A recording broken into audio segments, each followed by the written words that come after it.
I'm Holly Morrison, sitting down with special guest astrophysicist Neil deGrasse Tyson. Thank you so much for being here today. Thanks for inviting me. First, just tell me about your tour. What is the purpose behind this tour? What are some goals you're hoping to obtain? Actually, I'm here at University of Central Arkansas, not as part of a tour. Okay. When I think of tours, I think of somebody's trying to sell you something. They've got a book or a TV show or something. Now, I always have books, and I'm typically in the middle of some project. But when I come to give a talk, it's just us, you and me, the audience, and I try to tell people as much as I can about why I'm excited about the universe. And so, but it also happens that in just a few days is the premiere of a 13-part weekly TV series called Cosmos, A Space-Time Odyssey. Right, and I actually had some questions about that. Oh, sure, by all means. I'm just saying that my talk tonight, if people ask about it, I'd be happy to chat about it. But my talk tonight is not about the series or about a book that I've written, that's all. I write books so that I don't have to talk about the books. Exactly. They can just the last thing I want to do after I write a book is talk about the book. So what I'll talk about in my talk tonight is things that don't really exist in any books, and that's more fun, I think. Well, and can you give me a little bit of details about the show? I know that it's sort of a sequel to Carl Sagan's original series. Correct. Yeah, the original one came out 34 years ago, and by most definitions of a generation, it spans anywhere between 30 and 35 years. So that's how long it's been. And there's been a lot of science since then. A lot is different about the world since then. We were still in Cold War politics and spending in that era. Not that we are problem-free today, but if you're going to create a series that not only shares with you the frontier of science, but explains why it matters, why you should care, and in what ways can it enlighten you and empower you to become better shepherds of our civilization or of the earth, that's what we were headed for. And I think we accomplished that, I'm happy to say. I'm doing the final voiceovers for the last of the series right now. The first ones are in the can. And Cosmos at its best offers you a cosmic perspective that remains indelibly with you for the rest of your life. Okay. It's not only what is science, how does it work, but why does it matter to you?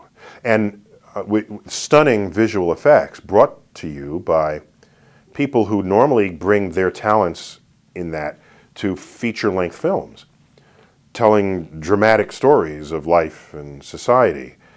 And because we will appear on network, we have the resources to reach for these people and have them bring their methods and tools normally normally given unto first-run films to tell the story of the universe. Yeah, I saw the trailer for it, and it definitely caught my attention. It was a really, really good one too. And that's starting March 9th, I March believe? 9th, yeah, which is a Sunday night. Everybody's home on a Sunday night in prime time, and it's on Fox, the Fox network. Right.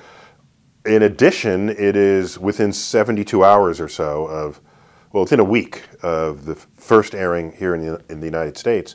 It will have aired in 171 countries in 46 languages. That's nice. So this, in fact, it is the largest rollout of a television series in the history of television. Well, with you going around to these different places and giving talks and lectures and doing your show, and then I looked some into your past about how you did dance and you've just done all these things. And I've also seen studies where people with a higher IQ are more nocturnal. Do you sleep with all of this? So I average maybe about 5.5 hours a night, and I can do that for up to a week, but then I take some serious napping on a Sunday or Saturday afternoon, and which I think makes up for some of that, but 5.5 hours is pretty much all I need. And I go to sleep anywhere from 10 p.m. and wake up at 2 or 3 in the morning to going to sleep at 2 or 3 in the morning, waking up at 8 or 9. And what's interesting about that is my body has no expectations on when I'm going to hand it the pillow because from one night to the next it can be very, very different. So my body basically takes what I give it. But what that means is when I go on long trips around the world, you know, 3-hour, 4-hour time zone changes, 6 hours. Then people ask me, are you jet lagged? I said, nope. Because I change my sleep time over a greater range than the time shift to where I'm traveling to. So it's just in the noise of my life, you know, in the circadian noise of my life. Now, I guess I wanted to look at what your thoughts would be for the future of science. Where do you see it heading? What do you want to see happen? Well, you know, I'm an American, so I'm saddened when I see our priorities shift from being a leader in science and technology innovation, as we were for much of the 20th century, especially the second half. I mean, we brought computers to the world, and you just go down the list, cell phones, almost everything that shapes how a modern society now functions was pioneered in America. The internet. It wasn't invented here. It was in Switzerland, in the particle accelerator, there were some physicists who were toying with how they would move data back and forth between computers and set up a network to do this. But no one did much with it there. We got a hold of it and developed ARPANET, and basically we pioneered the internet. And this has shaped the world in which we live. That was common.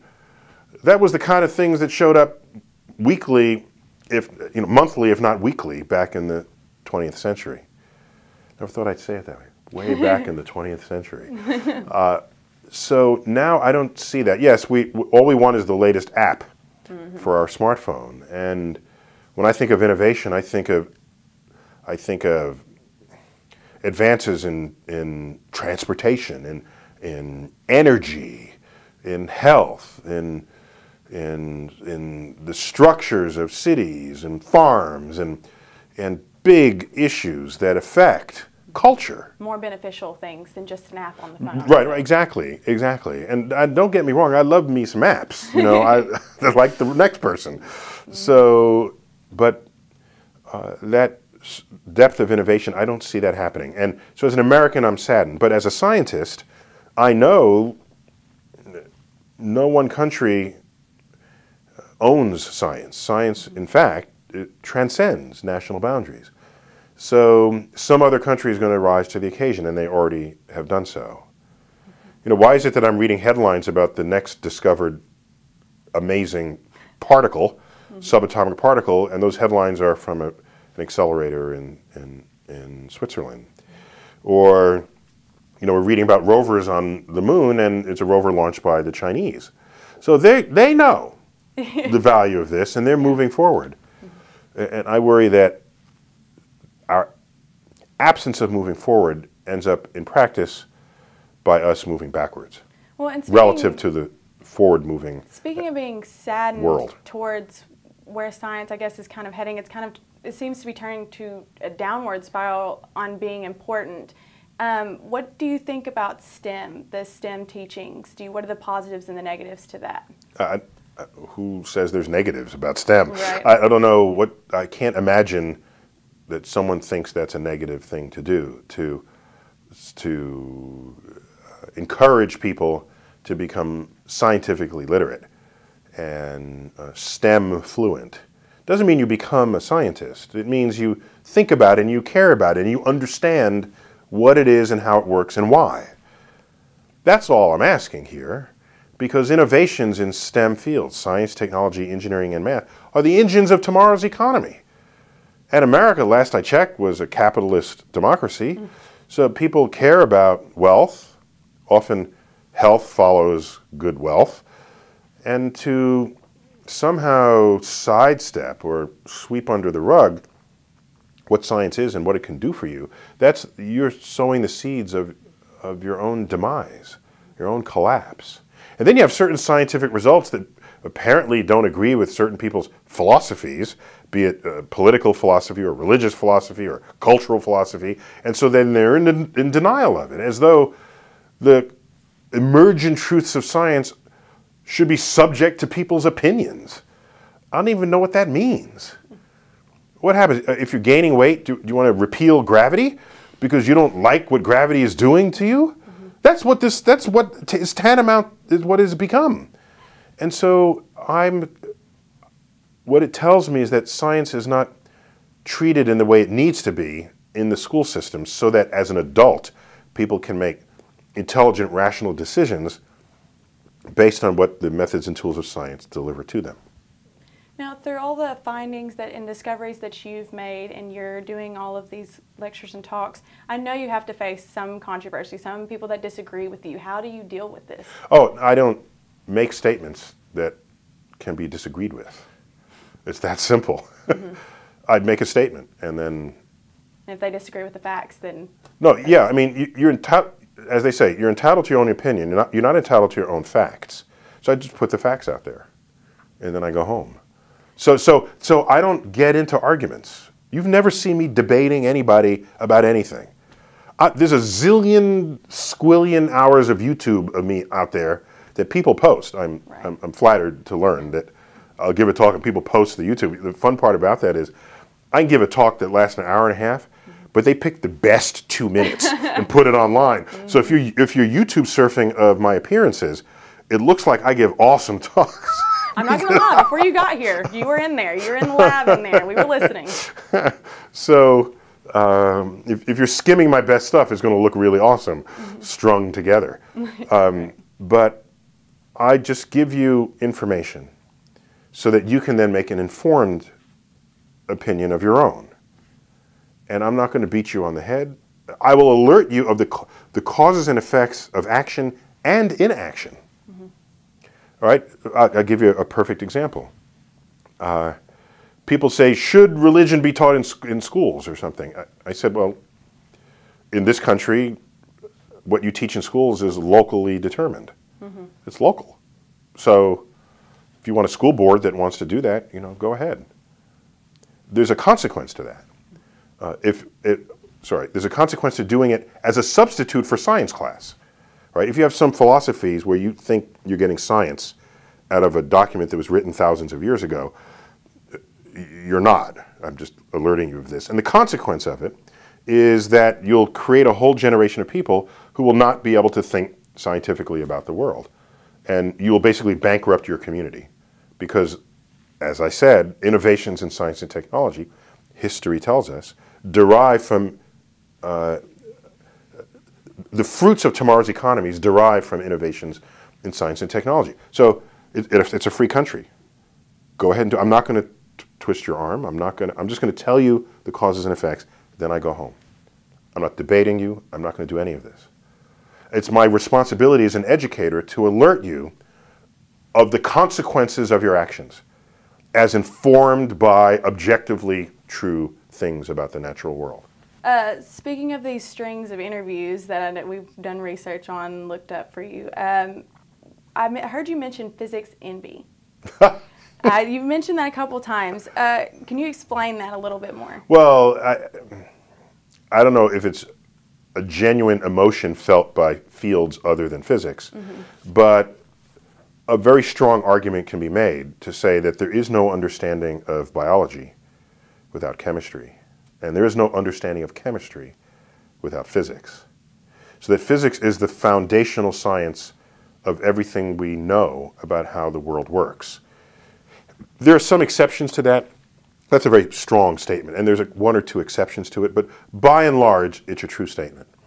And that's been extended with greater audacity and greater obnoxiousness to the statement that there are the laws of physics.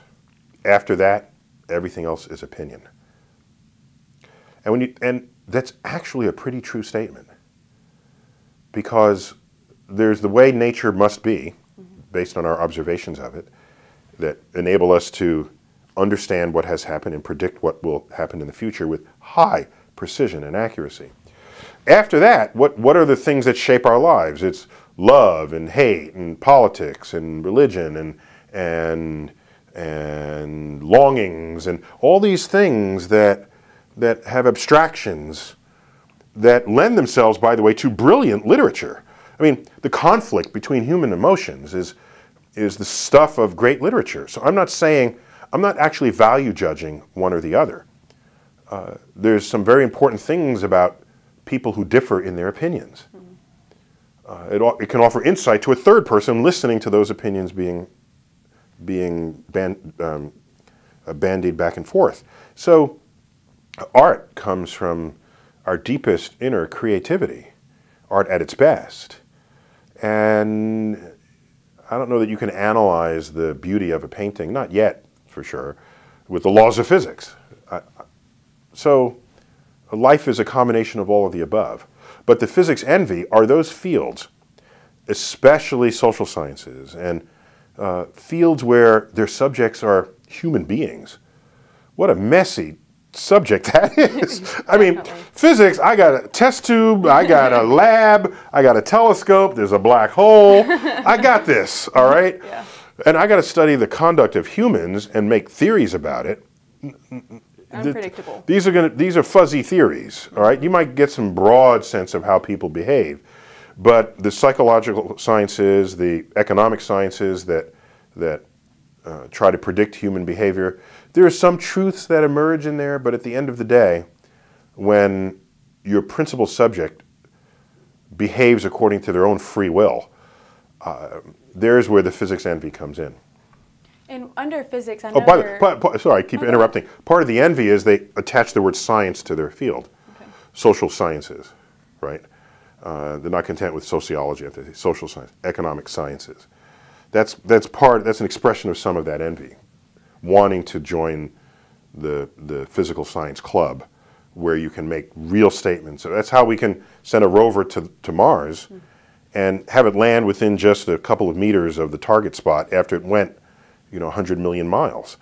So that's how you get this precision, because nature is knowable. That itself is a remarkable fact, that our feeble minds as humans can actually decode the operations of nature. That's a pretty cool fact. What about all of the mysteries under physics? What mystery seems to intrigue you the most? Oh, mysteries are great. That's what keeps the scientist jumping out of bed and running to the lab each morning. And you learn to love the questions. There are many people who don't have training in loving questions because they have to have an answer. And it manifests, for a person will come to me and say, what was around before the Big Bang? I say, I don't know. I'm still eating my sandwich. Take my next bite of my sandwich. I don't know. Got any ideas? There had to be something. There had to be. Then it was God. Or they put something there, and only then can they walk out of the room happy or stable or absent existential angst. The scientist has to be comfortable in ignorance. We don't know yet. We got top people working on it. What's at the center of a black hole? We don't know. We've got top people on it. And so for me, I want to know what was around before the universe. Is that the question that plagued you? Oh, no, it doesn't plague. Oh, no, it doesn't plague. It excites. Right? Plague means it's bad to not know. That's what I just said. I love not knowing because it piques. P-I-Q-U-E-S. It piques my curiosity and my love for the science.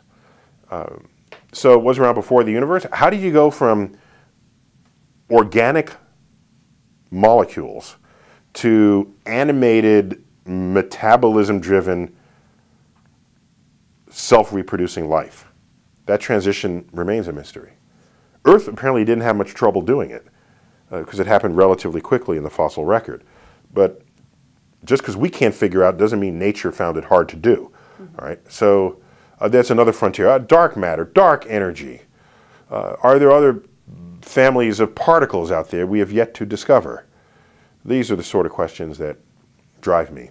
But you know what question drives me the most? The one that has yet to be asked, because it manifests only when you have ascended to the vista enabled by having answered a previous question before you got there. So there are plenty of questions to ask. Well, what is the nature of dark energy? There was a year when no one even knew to ask that question. That's my point. Okay, I understand.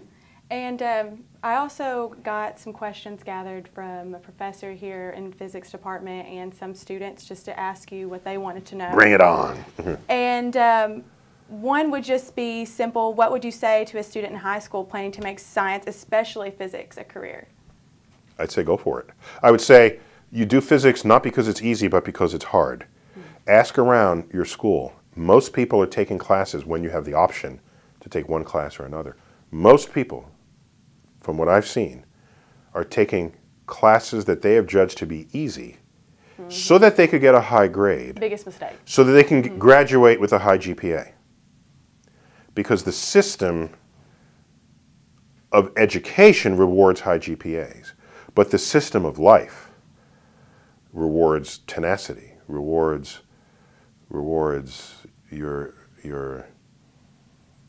urge to tackle something you've never seen before and succeed. And even if you don't succeed, to have in that tenacity, to have the energy to go back and try it again. Knowing how to fail. These are things that the most successful people have going for them. So I would say take classes because they're hard, not because they're easy. And for every hard thing you accomplish, you ascend a pyramid. And every next rung that you ascend, you look around and there are fewer people at that level. That's what it means to do something that's hard. Fewer people can do it. That's what President Kennedy said on the way to the moon. We choose to go to the moon not because it's easy, but because it's hard. Only by doing hard things do you ever distinguish yourself from others around you so that an employer can say, hey, look what you've done. Look what you've accomplished. I want some of that. Also, another question that was asked, where do you see yourself in 10 or 20 years with your career? Do you plan on still doing shows or maybe settling down, maybe doing your wine tasting? Yeah, no, I'm pulled to TV. I'm not driven to TV. So most of the time I'm ever on television, it's because the universe flinched and a producer needed a soundbite. And I live in New York City, where the major news gathering headquarters are located, including CNN, which was formerly only in Atlanta. And so I serve. I'm a servant of the public appetite for the universe. And so I come when called, but that doesn't mean I would knock on your door when not called so that I can still be there. With Cosmos, I thought I could make a unique contribution to that. I felt if I declined the opportunity to host it, I would be irresponsible, because I knew I felt I could do a good job.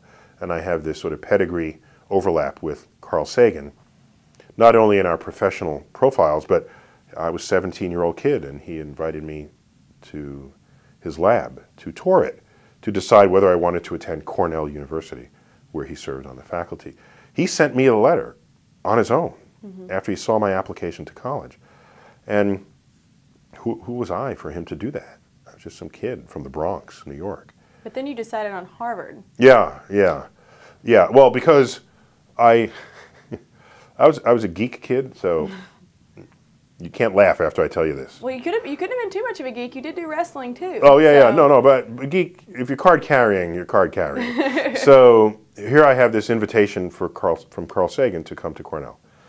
And meanwhile, I had subscribed to the magazine Scientific American. And my favorite part of that magazine is the section called About the Authors. And in that, they always cited where the author of that article got his or her bachelor's degree, master's degree, PhD, and where they were serving on the faculty. So I made a list of all the astrophysics articles that had appeared in Scientific American. And I made a checklist among the schools I had been accepted to, where they all got their degrees from and where they were serving on the faculty. And when I was done, the list for Harvard was 3 or 4 times longer than that of any of the other schools. And I said, I got to go to Harvard. It had nothing to do with how weighty the name is or the legacy. It had nothing to do with that. If all the best astrophysics folks went to Tougaloo State, that's where I would have been. And so I recognize that if I go to an institution because of the invitation of one man, and he switches institution midway, then I'm kind of left high and dry. Whereas the breadth of research that went on at the Harvard-Smithsonian Center for Astrophysics was huge and persistent And I said, I want to be sort of immersed in that environment. And I was. Well, and I guess I had a personal question I've been thinking about. Now, was it because that you were named sexiest astrophysicist alive that you got on the Big Bang Theory? Was that how that happened? I don't think so. Yeah, that People magazine distinction, that's from 14 years. It's 14 years and 30 pounds ago. Or something. And it has followed you. More like 25 pounds ago. So it's there, it's down, sort of buried in my resume, you know. I think odd distinctions or some category. But it's way at the bottom, but people seem to find it and dig it up. And I don't get big-headed about it because I don't know how competitive the category was. The People magazine Sexiest Man Alive issue, which is what compiles these distinctions, they have some very competitive categories there. Sexiest action star, sexiest supermodel, sexiest news anchor, right? All the news people are better looking than the rest of us. So if you're the sexiest among those, then that's saying something. But sexiest astrophysicist, I don't know.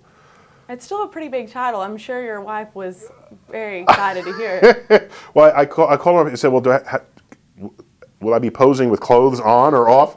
Oh no, it's with clothes and it's fine. So it was a charming thing but I vowed to them and to others that ultimately I wanted to be respected for my mind and not my body. Right. Mm-hmm. What was it like to be on the show? On the Big Bang. So yeah, so I think there were some Twitter followers of mine that started chanting that I should appear as myself on the Big Bang Theory, and ultimately the producers took note, and I was invited to give a cameo appearance. Mm-hmm. The funnest 24 hours I ever spent, just to be on camera, and it's hard being yourself if you're scripted by somebody else. Mm-hmm.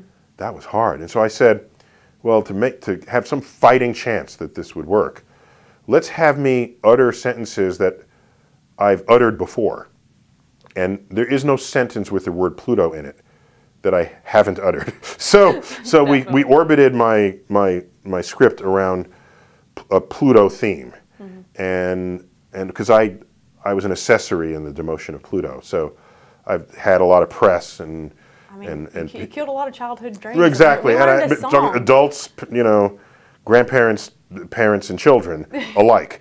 So I still think I didn't do very well as a performer in that, but it was nonetheless really fun just to hang out with those guys. And I guess are they as nerdy as they seem? No, they're like actors. So there I was in the makeup room, and there are women in the makeup room, occasionally guys, but the makeup room is a closed space with no windows. And they're there all day, just applying makeup to people. And I thought, as an educator and as an astrophysicist, let me tell them about the universe while I'm sitting there in the chair, just to regale them of the cosmic tales that I've collected over the years, just to add some intellectual dimension to mm-hmm. the fact that they're just there putting makeup on people's face. So I'm doing this, and I'm giving my best. It's the best. I'm working the room. And the character who plays the astrophysicist, Raj, mm-hmm. is in another chair. That's his character name. And I'm giving my best story. And he's not looking up or paying any attention at all. I'm saying, well, he must be reading something really deep because I'm really rocking this, right? And the women are there wide-eyed, and I think one of them missed a makeup stripe on my cheek. And so I looked over, and when I was done, he brought the magazine to others and said, oh, look what they say here in People magazine. He was reading People magazine. Oh, and I was so heartbroken. You want them to be these characters, mm-hmm. but the fact that you think they are simply means they're brilliant actors. And he's an actor, acting as an astrophysicist. And I was an astrophysicist trying to act like an actor, and I failed miserably. Not miserably, but there's a lot of room for improvement. I thought it was a great performance. No, I'm a little stiff, and no. I could do better now, I think, but back then I was. It gave me a renewed respect for what actors are and what they accomplish. Well, thank you so much for being here today, Dr. Tyson. Okay, well, thanks for having me. Thanks.